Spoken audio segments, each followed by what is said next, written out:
Welcome, today we're going to show you how to fix there was a problem restarting your PC on Windows. So if you got this issue and you don't know how to fix it, I'm going to show you these steps to do that exactly. So the first thing that you can actually do is to open the start menu and search for command prompt. I'll see here. You need to right click it and hit on one as an administrator.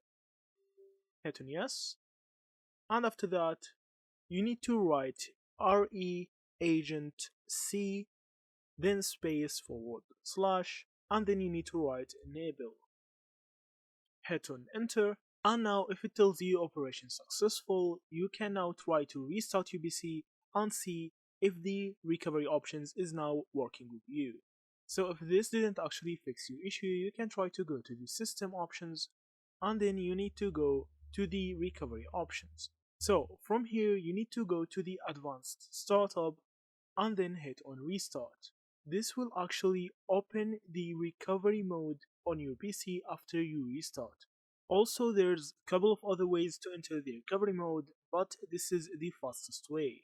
After that, a menu like this will appear to you. You need to choose troubleshoot, and then you need to choose reset UPC, and after that you can go to the reset options and go on and reset UPC without any problem. So that's it.